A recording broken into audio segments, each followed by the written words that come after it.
His rise in the chess world was meteoric. His downfall was devastating. Child prodigy. World chess champion at 21 years old. Global praise and admiration. Paul Morphy decimated his opponents with inhuman accuracy and the foresight of a genius. Sadly, his beautiful mind would be his undoing.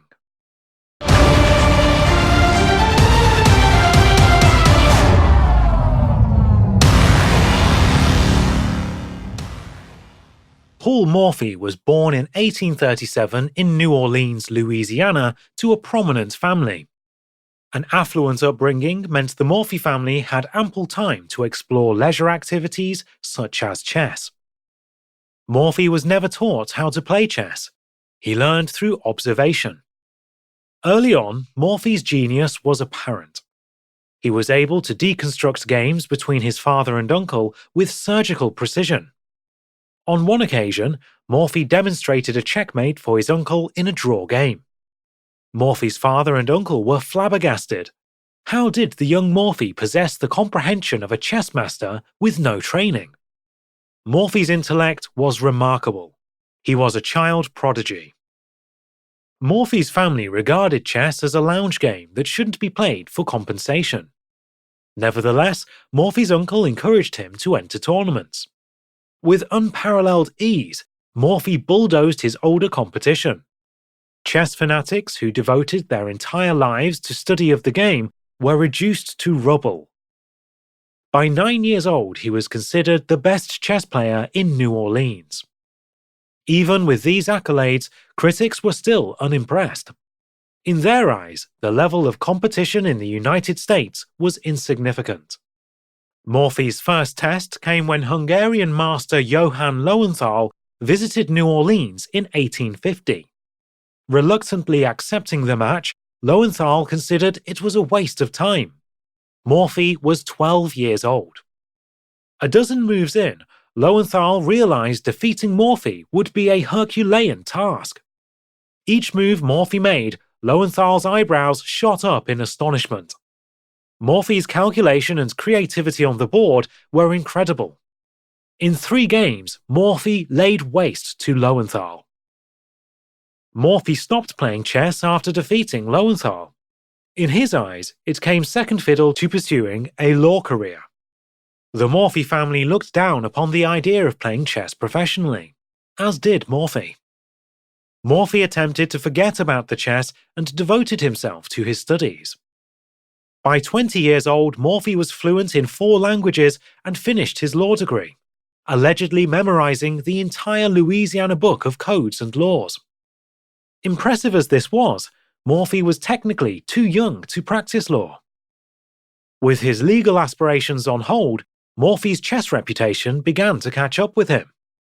Morphy received an invitation to the first American Chess Congress to be held in New York on November 10, 1857. Initially, Morphy was uninterested. However, after being urged by his uncle, Morphy accepted the invitation.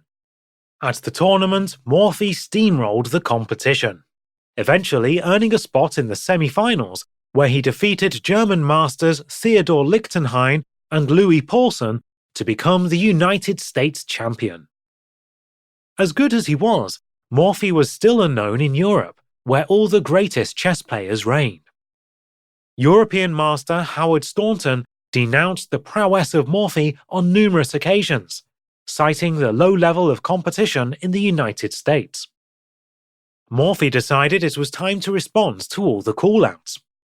In the summer of 1858, Morphy travelled to Europe to face the greats. Ironically, a match between Morphy and Staunton never materialised. Staunton alleged that Morphy was never able to put up the funds for the contest. However, this seems unlikely because Morphy detested playing chess for money. Although Staunton avoided the wrath of Morphy, the other European masters did not. Morphy obliterated everyone he played, eventually making his way to Paris to face European champion Adolf Anderssen. Morphy contracted infectious diarrhea before the contest. In accordance with the times, He was treated with leeches and lost a significant amount of blood. Barely able to stand, Morphy insisted the match take place. Morphy easily won the bout 7-2, cementing himself as world chess champion.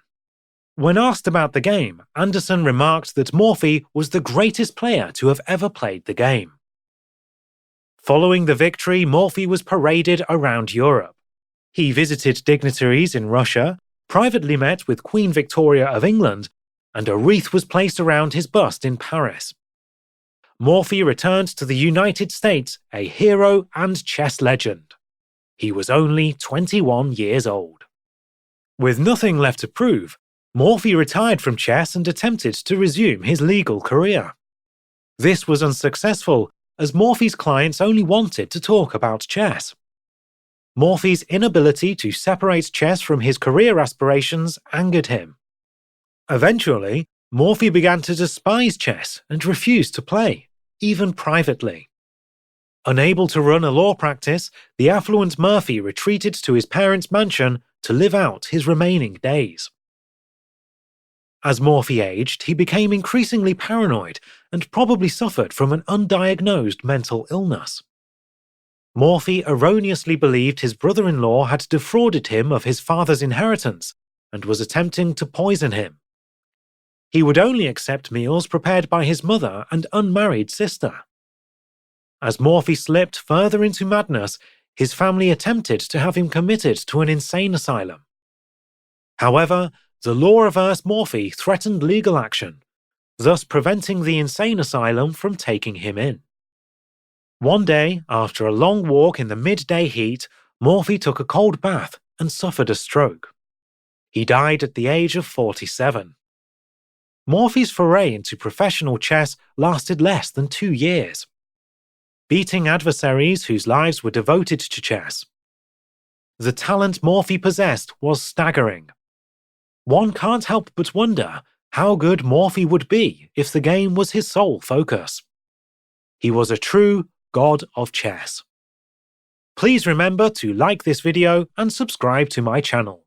Peace and love.